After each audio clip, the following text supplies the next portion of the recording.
हम्म।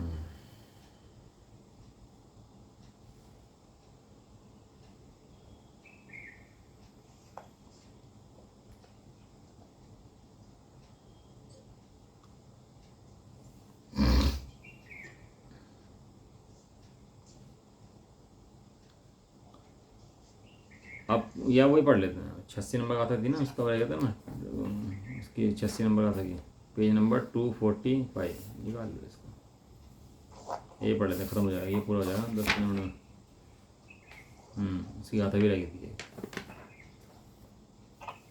गाथा पढ़ लेते हैं इसकी, पेज नंबर 241 गाथा।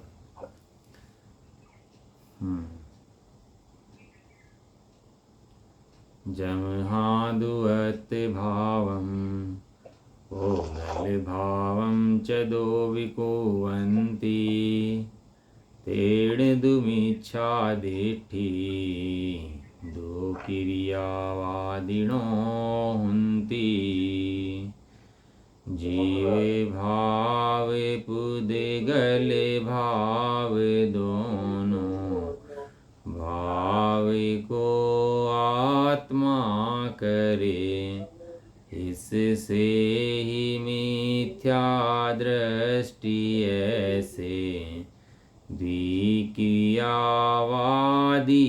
हुए। अनादिकाल से जीव ने अपने आत्मा के बारे में समझा नहीं था, सुना ही नहीं था कभी। बात समझने की तो बात छोड़ो, कान में सुनी नहीं कि मैं शुद्धात्मा हूँ और मैं कैसा हूँ। आज पहली बार ऐसा महाभाग्य का अवसर आया कि जीव के सामने समय सार शास्त्र खुला और इसने अपने शुद्धात्मा की बात सुनी। अनादिकाल से जीव ने आज तक कभी सुनी नहीं थी शुद्धात्मा की बात, मैं कौन हूँ, मैं शुद्धात्मा हूँ।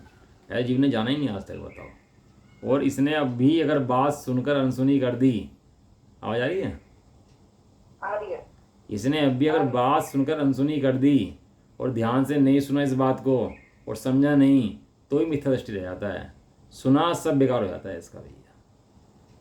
सुना सो समा गया हैं। अनादिकाल से जो बात नहीं सुनी थी वो महाभाग्य से आज हाथ में आई, तो उसको सुनते ही समा जाए।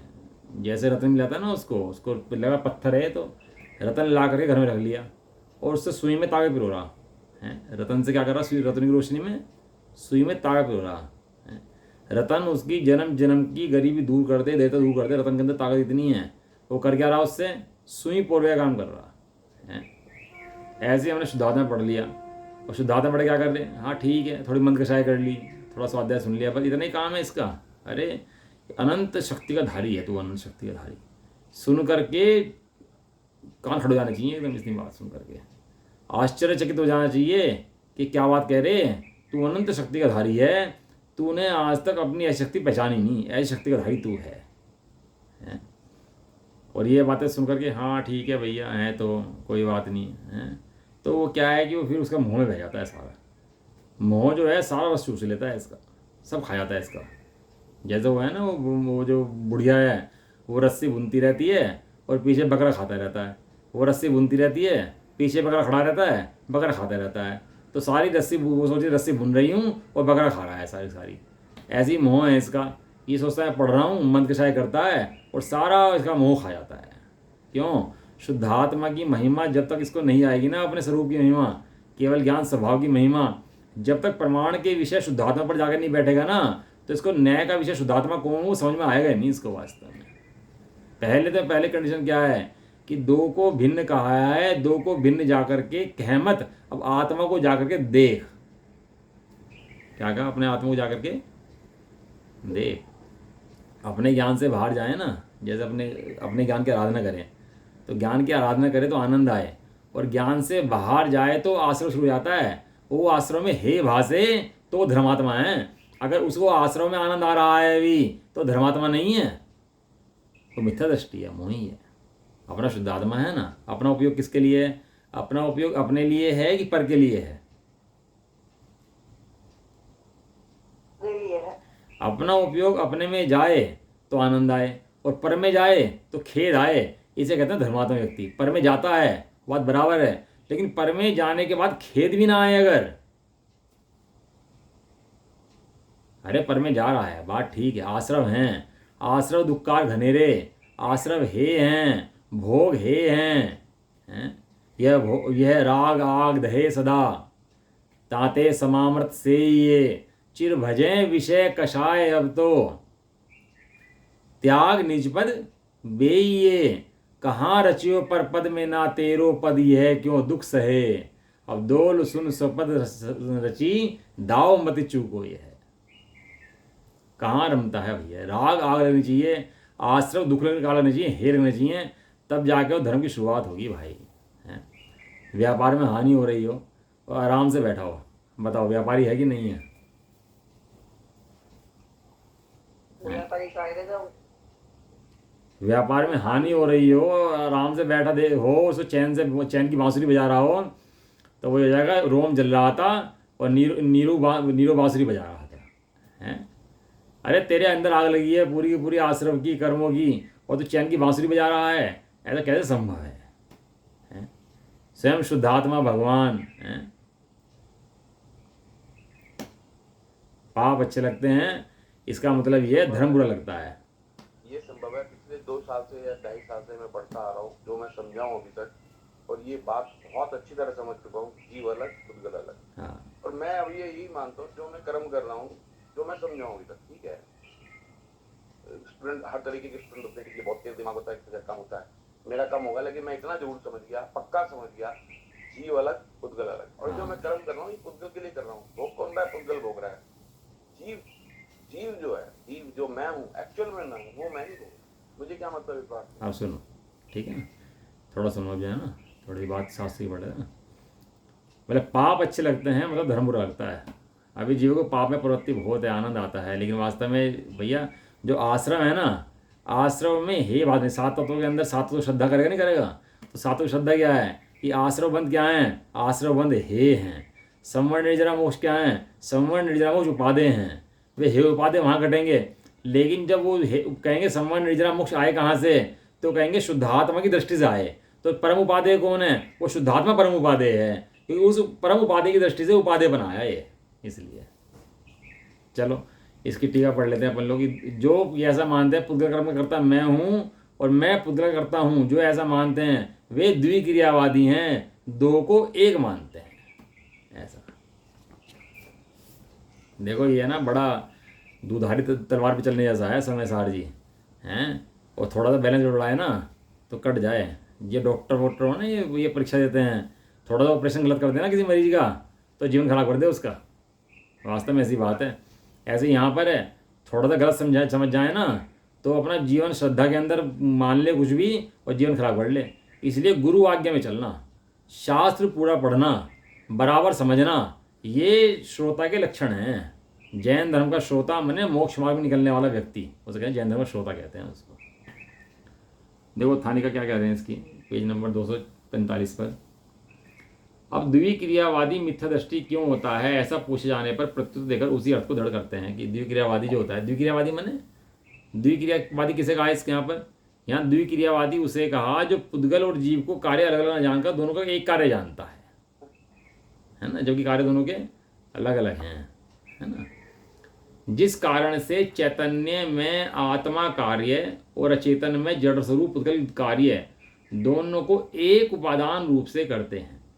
क्या कह रहे हैं कि आत्मा कार्य क्या है? चेतन, और पुद्गल का कार्य काम क्या है? जड़ अचेतन है। 2 बड़े भेद हैं भैया, चेतन और अचेतन, 2 बड़े भेद हैं। जड़ चेतन की सब परिणति प्रभु अपने अपने में होती है, अनुकूल कहें प्रतिकूल कहें यह झूठी मन की वृत्ति है, अनुकूल संयोगों में क्रोधित होकर संसार बढ़ाया है, संतप्त पर हृदय प्रभु चंदन सम शीतलता पाने आया है। ये जड़ हैं, ये चेतन हैं, इनकी परिणति कैसे होती है? अपने अपने में होती है। जड़ की परिणति चेतन से नहीं होती और चेतन की परिणति जड़ से नहीं होती।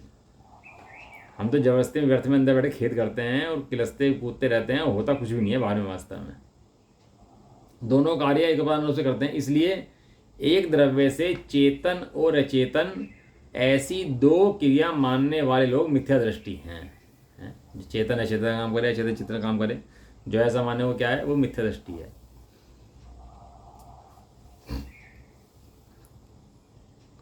विशेष यह है कि जिस प्रकार कुम्हार अपने परिणाम उपादान रूप से करता है, उसी प्रकार यदि घड़े को भी उपादान रूप से करता है, तब तो कुम्हार को अचेतनपना घटपना प्राप्त हो जाएगा। जैसे कुम्हार ने घड़ा बनाया, तो कुम्हार ने घड़ा बनाया कि मिट्टी ने घड़ा बनाया है? अपनी योग्यता से बना, वो तो निमित्त था। हाँ, निमित्त था बराबर है, लेकिन निमित्त उपादान तो नहीं था, निमित्त था और निमित्त था। इसलिए घड़े को उपादान रूप से करता है, तब तो कुम्हार भी अचेतन हो जाएगा, कुम्हार को घड़ा बनना पड़ेगा। बाई को रोटी बनाने के लिए, रोटी में होने के लिए बाई को रोटी होना पड़ेगा, लेकिन बाई रोटी होती नहीं है। इसलिए अथवा घड़े को चेतनपना या कुंभकारपना प्राप्त होता है, उसी प्रकार जीव भी यदि उपादान रूप से पुद्गल द्रव्य कर्म करता है, तब तो जीव के अचेतनपना पुद्गलपना प्राप्त हो जाएगा। जीव अपने चैतन्य परिणामों को करे और जीव पुद्गल के अचेतन परिणामों को करे, तो अचेतन परिणाम को करने के लिए जीव को अचेतन होना पड़ेगा, ये कह रहे हैं आप। और पुद्गल कर्मों के चिद्रूपनाय जीवपना प्राप्त हो जाएगा। पुद्गल कर्म जीव बन जाएंगे और जीव पुद्गल बन जाएगा, अचेतन चेतन हो जाएगा और चेतन अचेतन हो जाएगा। ऐसा संभव है क्या? नहीं, घर में सोना रखा हो, 100 साल से रखा हो, कभी ऐसा भ्रम आता है कि सोना पीतल ना बन गया हो? मन में ऐसा आता ही नहीं आता कभी? लोकर में रखा हो, सोना रख के आगे लोकर में 100 साल हो गया रखे हुए, पुरखुंड दे दिया, कहने भाई जमीन के अंदर दबा हुआ खड़ा है और सोना है इसके अंदर, तो क्या भ्रम आता है ऐसा कि बदल कर पीतल ना हो गया हो? कभी भी ऐसा भ्रम नहीं आता। और अपने द्रव्य स्वभाव के संबंध में भ्रम रहता है कि मैं पुद्गल द्रव्य करता हूँ। भैया पुद्गल द्रव्य तेरे करता नहीं है, तो सदाकाल शुद्ध अखंड एक गायक स्वभावी है। वहाँ विशेष यह है कि शुभ अशुभ मैं कर्म मैं करता हूँ, ऐसा मिथ्या ज्ञानियों का महान अहंकार रूप अंधकार नाश नहीं होता। ये शुभ कर्मों का करता मैं हूँ, अशुभ कर्म, ये जब स्वाध्याय करे ना, बताओ स्वाध्याय का करता हमें है कि नहीं है? ये गाथा से बात करना बहुत भैया समझने की बात है। हमें लगता है साइंटिस्ट तो बहुत समझ रहे हैं और डॉक्टर बहुत मेहनत कर रहे हैं, वकील बहुत मेहनत कर रहे हैं, और समझदार पढ़ने वाला यदि जरासी सिद्धांतों में चूक कर देना, तो जैसे डॉक्टर ऑपरेशन गलत करना सीख जाए तो ऑपरेशन की जगह कुछ और कर देता है, इस तरह यहाँ पर सिद्धांत गलत सीख जाए तो सिद्धांतों के द्वारा अपना घात कर लेता है। इन सिद्धांत जो सिद्धांत निकलने के मारते उनसे अपना घात कर लेता है। ये ऑपरेशन चल रहा भाई, ये विधि चल रही है ऑपरेशन के वास्ते में। इतनी स्थूल बुद्धि से सुनने के लिए नहीं, बहुत सूक्ष्म बुद्धि से सुनने की बात चल रही है। सूक्ष्म मोह मिथ्यात बैठा रहता है अंदर में और वो जीव ऊपर ऊपर तैर कर निकल जाता है। शुभ अशुभ कर्म मैं करता हूं, ऐसा मिथ्या ज्ञानियों का महान अहंकार। क्या लिखा शब्द? मिथ्या ज्ञानियों का महाअहंकार रूप अंधकार नाश नहीं होता। प्रश्न, तो फिर किसका अहंकार रूप अंधकार नाश होता है? कह रहे जो ये मानता है शुभ भाव मैं करता हूँ, अशुभ भाव मैं करता हूँ। शुभ भाव अशुभ भाव होना अलग बात है और कर्ता मानना अलग बात है। क्या कहा आपको भाई? आवाज आ रही, समझ में आ रहा? आ रही है। शुभ अशुभ भाव का होना अलग बात है और अपने को उनका कर्ता मानना अलग बात है। दोनों बातें बिल्कुल अलग अलग हैं। शुभ अशुभ भाव तो ज्ञान की भूमिका में होते हैं, अशुभ भाव भी होते हैं, लेकिन ये शुभ अशुभ भाव मेरे द्वारा होते हैं और मेरे द्वारा नहीं होते हैं। जो ऐसा मानता है मेरे द्वारा होते हैं वो अज्ञानी मोही मिथ्या दृष्टि है, और जो मानता है कि मेरे द्वारा नहीं होते हैं वो सम्यक ज्ञानी है। इतना सा फर्क है। तो कहते हैं कि जो शुभ अशुभ का अहंकार है वो अहंकार ही मात्र जीव करता है, शुभ अशुभ नहीं करता, शुभ अशुभ का अहंकार करता है? अब थोड़ा रसी कर ले ना, थोड़ा छोड़ त्याग कर दे, नियम ले ले, तो ऐसा लगता है भैया हम तो छोड़ त्याग कर दिया। और 10 जनों में बैठ कर महिमा गाता है। कैसी महिमा गाता है 10 जनों में बैठ करके? बताओ, अपनी बात बताओ, कहाँ से महिमा आती है? शुद्धात्मा से महिमा आती है कि छोड़ त्याग की महिमा आती है? भाई हमने तो भैया 10 लक्षणी कर दी, हमने तो ऐसे 28 के पर्व कर दिए, हमने तो ऐसे ऐसे भैया, हम तो इतना नहीं खाया, ये नहीं खाया, रसी कर ली। तो चार्ट सुनना आप बैठ करके, क्या हम भी वो चार्ट देखना, हम ये नहीं खाते, हम ये नहीं खाते, हम ये नहीं खाते, हम ये नहीं खाते, हम ये नहीं खाते, तो धर्म हो गया इससे? किसी का नाम धर्म है भाई, बताओ। अरे शुभ अशुभ भाव का करता तो नहीं है, यहाँ ये कह रहे तो शरीर की क्रियाओं को बदलने का करता कैसे हो सकता है? छोड़ने का करता तो कैसे हो सकता है? तो फिर किसका नाश होता है? तो बहुत सुंदर बात देखो इसके अंदर लिख रहे हैं उत्तर के अंदर, विषय सुख के अनुभव रूप आनंद विषयानंद रहित अवस्था में वीतराग स्वयं संवेदन के अनुभव में भूतार्थ नय से स्थिर रहने वाले समस्त शुभ अशुभ प्रभाव रहित निर्विकल्प समाधि रूप शुद्धोपयोग की भावना के बल से सम्यक ज्ञानी के ही वह मोहांधकार विलय या विनाश को प्राप्त होता है। देखो पहले आचार्य देव ने लिखा, पहले गुण स्थान के अंदर जो है ना अशुभोपयोग है, पहले गुण स्थान में लिखा, पहले से तीसरे में घटता हुआ अशुभोपयोग, चौथे से छठे तक बढ़ता हुआ शुभोपयोग, 7वें से 12वें तक बढ़ता हुआ शुद्धोपयोग, और 13वां और 14वां सिद्धदशा शुद्धोपयोग का फल, ऐसा लिखा। वो बहुमत की अपेक्षा लिखा, बहुत ज़्यादा क्रियाएं होती ना उसकी अपेक्षा लिखा। तो पहले में जो लिखा है, पहले गुण स्थान में लिखा अशुभोपयोग, क्या लिखा पहले में? अशुभ उपयोग, बहुत ज़्यादा मात्रा जो है ना यहाँ पर वो अशुभ उपयोग की है। तो शुभ उपयोग क्यों नहीं है यहाँ पर? क्योंकि पहले गुण स्थान में व्रत भी करे, नियम करे, तप करे, जप करे, तो मिथ्या दृष्टि के व्रत तप नियम में ताकत नहीं होती, उसको अशुभ उपयोग के खाते में घटाया। वो शुभोपयोग तो उसका तब शुरू होगा जब शुद्धात्मा की आराधना करेगा, और शुद्धात्मा की आराधना करे बिना तो शुभोपयोग शुरू नहीं होता वास्तव में। और उसको पुण्य पाप में जब एक कैटेगरी में घटाते हैं ना, तो उस पुण्य को ही पाप कहते हैं भैया। तू बहुत व्रत करता होगा, त्याग करता होगा, तपस्याएं करता होगा, तीर्थ यात्राएं करता होगा, लेकिन अगर मोह का भाव नहीं करता है तो तेरी उन पुण्य की क्रियाओं को भी पाप कहते हैं। क्यों? शुद्धात्मा की आराधना से धर्म शुरू होता है, और शुद्धात्मा की आराधना छूट गई तो धर्म का अंत हो जाता है, धर्म शुरू नहीं होता। क्योंकि धर्म किसके आश्रय से है? धर्म क्रियाओं के आश्रय से नहीं है, धर्म धर्मी के आश्रय से है। और धर्मी कौन है? धर्मी शुद्धात्मा है। तो वो जब शुद्धात्मा की आराधना करता है तो जो बाह्य की क्रियाएं उसकी होती है ना, उनको भी व्यवहार से धर्म कहा जाता है। क्या कहा भाई आंटी, समझ में आ रहा?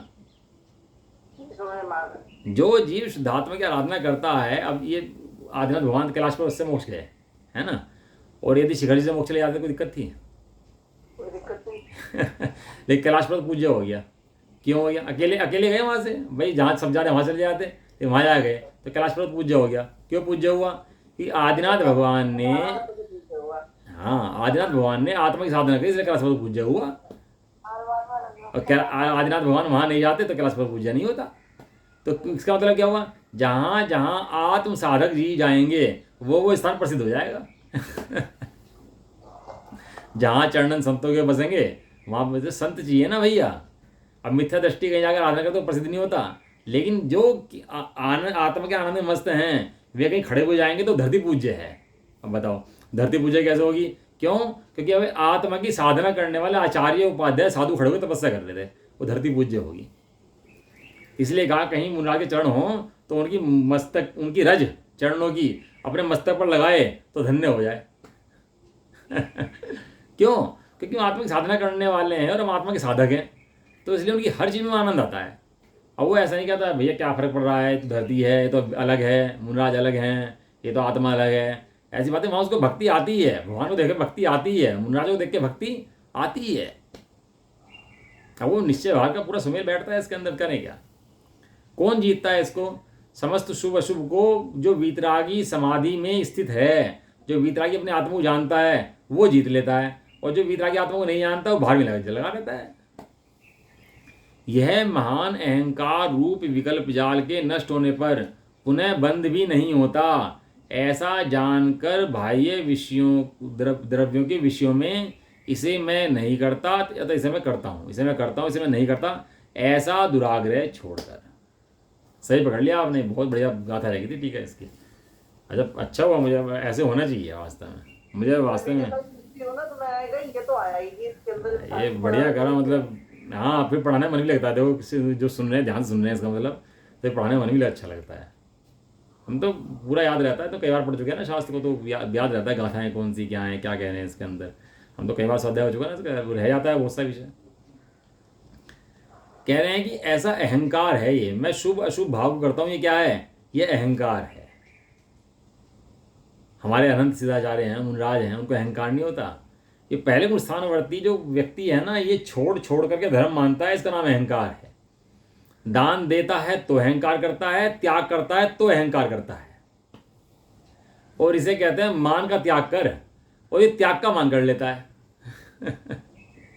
हमने भैया इतने पैसे वहाँ दिए, हमने ऐसे करा, ये शरीर की क्रियाओं को ही जानता है भैया। ध्येय दृष्टि, समस्त दुखों का मूल एक ध्येय दृष्टि है। देखना आप, एक ध्येय दृष्टि के अंदर ही सारी समा जाता है। सब सारे दोष जितने हैं वो ध्येय दृष्टि के अंदर है। इसकी दृष्टि ध्येय पर है, इसकी ध्येय को सुख मानता है, ऐसा अहंकार करता है। और जब ऐसा अहंकार छोड़ देता है तो उसको बंद नहीं होता। इसलिए वो बाह्य विषयों में मैं इसे करता हूँ, मैं इसे नहीं करता, ऐसा दुराग्रह छोड़ देता है। दुराग्रह किसे कहते हैं? बुरा आग्रह, बुरा अभिप्राय। ऐसा अभिप्राय छोड़ देता है कि इन प्रभावों का करता मैं हूँ। रागादि विकल्प के जाल से रहित होने पर, हैं, ये रागादि विकल्प जाल से रहित कब होगा? जब इन सबको छोड़ देगा ना, भावों को, मैं पूर्ण हूँ, मैं पूर्ण हूँ, ऐसे विकल्प जाल को छोड़ देगा तो इसका राग का भाव हो जाएगा। जल से भरे हुए कलश की तरह निजानंद एक स्वभाव से भरे हुए निज परमात्मा में। जैसे ब्रैकेट में कर लेना, अंडरलाइन कर लेना को आप। जैसे कलश जल से भरा हुआ है। आंटी शास्त्र लेके बैठते नहीं बैठते? नहीं, आंटी के पास शास्त्र लेके बैठे और सामने अपने, जब भी पढ़ने में जब भी आता है, पढ़ाने में जब भी आता है। जल से भरे हुए पूर्ण कलश की तरह, जैसे कलश में के अंदर पूरा भरा हुआ हो और एक बूंद भी टपक गई तो बाहर आ जाएगा उसके अंदर से, ऐसा भरा हुआ है। तो जब ऐसा भरा हुआ है तो आपको उसके अंदर पानी गिरने का अभिप्राय आता है क्या? बताओ। जैसे कोई लोटा भर रहे हो अपन, लोटे में पानी भरता है, भरते रहे पूरा भर गया। जब पूरा भर गया तो अब मन में आता है कि इसको और भर दूं।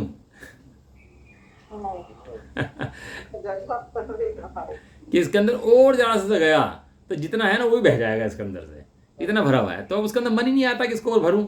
ऐसे ही मैं सुख स्वभाव से भरा हुआ हूँ, निज परमात्मा हूँ, चिदानंद हूँ। जब ऐसा पूर्ण भरा हुआ हूँ तो ऐसा विकल्प आता है कि तो और भरूं। भैया भरी भराई वस्तु है, किससे? ज्ञान से और सुख से। तेरे चैतन्य का लोटा ज्ञान और सुख से भरा हुआ है, मात्र देखना है उसको। करना नहीं है, बदलना नहीं है, लाना नहीं है, ले जाना नहीं है, मात्र क्या करना है? मात्र उसको देखना है। हाँ, ऐसे निज परमात्मा की निरंतर भावना करनी चाहिए। भगवान के पास जाते हैं, क्या करने जाते हैं भगवान के पास? वो उनका लोटा जो भरा हुआ है ना, वो जो देख रहे हैं उस लोटे को, अपने को, वे हम ये देखने जाते हैं वे अपने लोटे को कैसे देख रहे हैं और मैं अपने भरे हुए लोटे को कैसे देखूं। उनसे वो विधि सीखने जाते हैं कि तुम्हारा लोटा भरा हुआ कैसे है। और जब विधि सीख जाते हैं ना, तो जितनी विधि सीखते हैं उतना आनंद आता है। जितना अपने आत्मा को देखता है उतना विज्ञान खत्म होता चला जाता है। वस्तु बनानी नहीं है, वस्तु बनी बनाई है। निरंतर भावना करनी चाहिए, ऐसा भावार्थ है। इस प्रकार द्विक्रियावादी के संक्षिप्त व्याख्यान की मुख्यता से 2 गाथाएं पूर्ण हुई। अब इसमें आचार्य जयसेन आचार्य ने एक गाथा एक्स्ट्रा दी इसके अंदर। उस गाथा का नाम नंबर क्या है? गाथा नंबर 7 है ना, तो वो पढ़ लेते हैं। अब उसका और विशेष व्याख्यान करते हैं। अभी थोड़ा सा इसके अंदर नए लगाएंगे, देखना आप। मेरे हालांकि पढ़ी नहीं है, बता रहा हूँ पहले आपको। इसके अंदर नए लगा के बताएंगे कि कौन सी वस्तु सही है और कौन सी वस्तु गलत है। व्यवहार नए से निश्चय है, दोनों नए लगाएंगे इसके अंदर। लगता है ना शिष्य आचार्य को कि शिष्य कहीं कुछ वो निश्चय भाषना पकड़ ले, व्यवहार भाषना पकड़ ले, तो उसको सही करने के लिए उसके बाद में गाथा एक्स्ट्रा जोड़ देते हैं। उग्गल कम निमित्तम जय आदा कुण दियपणो भावम, उग्गल कम निमित्तम तह वेद दियपणो भावम। अब उसका और विशेष व्याख्यान करते हैं। जिस प्रकार पुद्गल कर्म के निमित्त से आदम ने आत्मा अपनो भाव अपने भाव को कुणदी करता है, उसी प्रकार पुद्गल कर्म निमित्तम, पुद्गल कर्म के निमित्त से आधा आत्मा अपनो भाव अपने भावों को भोगता है, अनुभवता है। यह व्यवहार न्याय की गाथा है। जिस प्रकार पुद्गल कर्म निमित्त से आत्मा अपने भावों को करता है, उस प्रकार पुद्गल कर्म निमित्त से आत्मा अपने भावों को भोगता है। पुद्गल कर्मों को नहीं भोगता, पुद्गल कर्मों को नहीं करता, अपने भावों को करता है और अपने भावों को ही भोगता है। भैया इन सबको समझने के लिए आपको अपने शुद्धात्मा के पास जाके बैठ के देखना पड़ेगा। क्या कहा? पास अच्छा देखना पड़ेगा। जैसे पिक्चर देखनी हो थिएटर में जाके देखना पड़ेगी, कोई बाहर में खड़े होकर नहीं दिखाई देगी। ऐसे ही इन सब बातों का निर्णय करना हो, शुद्ध है कि अशुद्ध है, कितना अशुद्ध है, द्रव्य शुद्ध है, पर्याय से शुद्ध है, इन सब बातों को जानना हो, जिज्ञासा हो, तो अपना जो द्रव्य स्वभाव शुद्ध आत्मा है, अमूर्तिक प्रदेशों का पुंज, ज्ञानादि गुणों का धारी, उसके पास बैठ करके जा करके देखना पड़ेगा ये कैसा है। चलो पढ़ते हैं तात्पर्य टीका इसकी, बहुत बढ़िया है भैया तात्पर्य टीका।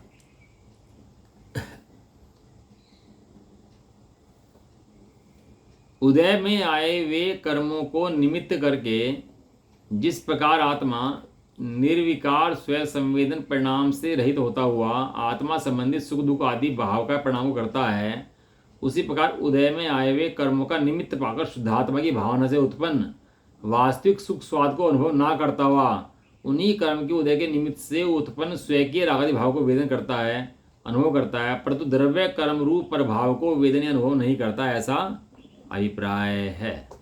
किसी ने गाली दी और हम दुखी हुए, तो गाली देने से दुखी हुए कि हम अपने राग से दुखी हुए?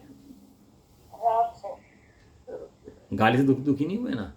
वहाँ कोई ससुराल में गाली पड़ती हूँ हैं, टोटो ने लिखा ससुराल में जाए और पहले क्या गाली दे देते ससुराल में, तो वहाँ उनको पैसे मिलते हैं गाली देने के बदले, जितनी गाली सुन लेगा उतने पैसे। क्यों भूपा जी हैं? हाँ नहीं, अब परंपरा नहीं रही ना, पहले थी जितनी गाली सुन लेगा उतने पैसे हैं। अब उसको एक गाली दी, उसको एक गाली दी 100 रुपये मिले मंदे जमाने में, अब मजा आया। एक गाली और दी 100 रुपये और मिले, अब उसे दिख रहे पैसे, गाली नहीं दिख रही उसको, कह लो 150 गालियां और दे दो कोई दिक्कत नहीं है, तुम पैसे देते रहो। सही बात है। तो इसका मतलब ये हुआ कि गाली दुख का कारण नहीं है, गाली के संबंध में जो राग है ना वो तेरे दुख का कारण है, इसलिए तू गाली को नहीं भोगता।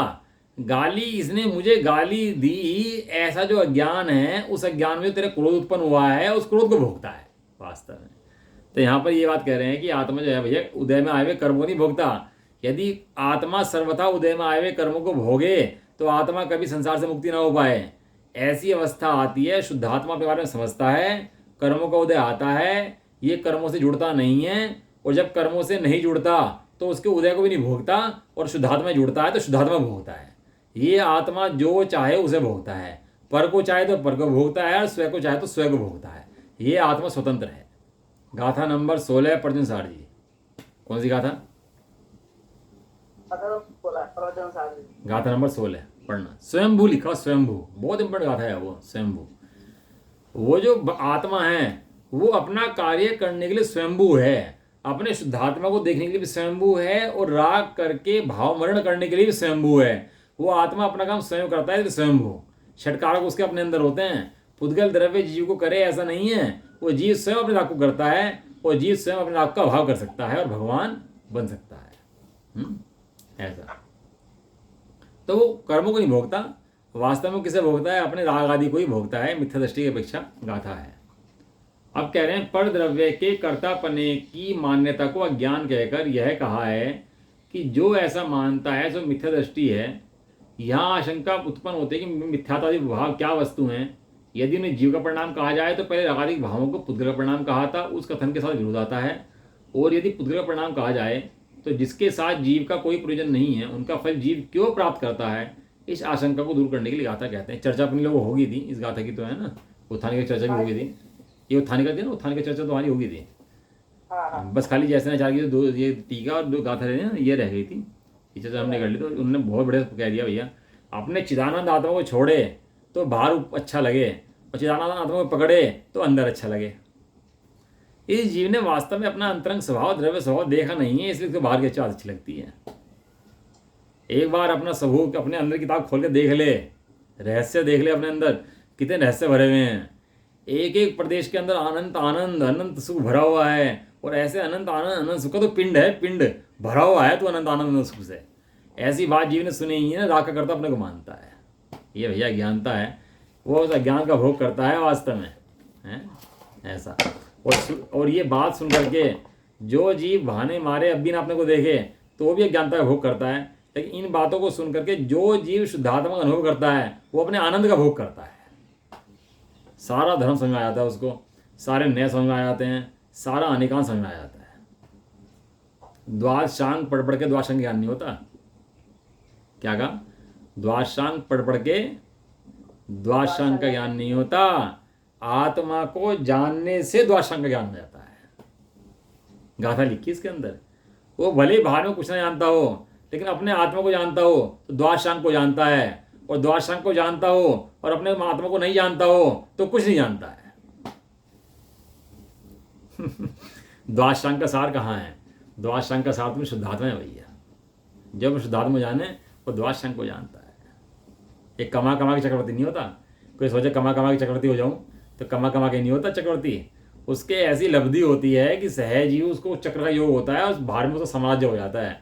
ऐसे शुद्धात्मा के पास क्या होता है? शुद्धात्मा की आराधना करता है और ऐसा योग होता है उसको कि बाहर में केवल ज्ञान बच जाता है और सब बाहर के 3 लोक के पदार्थ ज्ञान में झलकते हैं उसके। लेकिन शुरुआत कहाँ से होती है? शुरुआत अपने ज्ञान स्वभाव से होती है, बाहर से शुरुआत नहीं होती। कमा कमा के नहीं शुरुआत होता कि सब पदार्थों को जानूंगा तो केवल ज्ञानधारी बन जाऊंगा, ऐसा नहीं।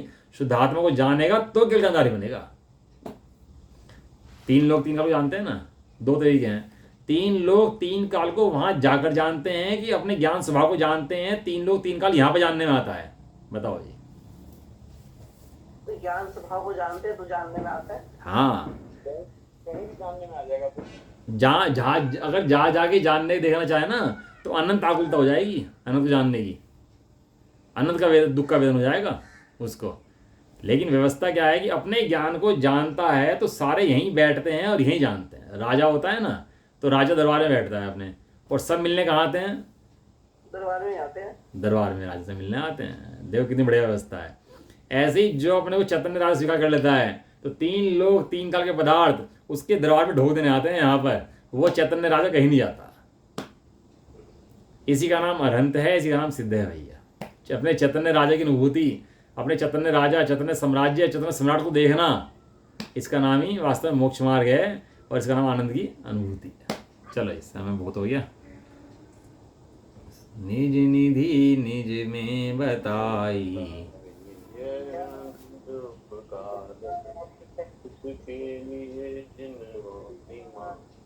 वंदना। नमो नमः।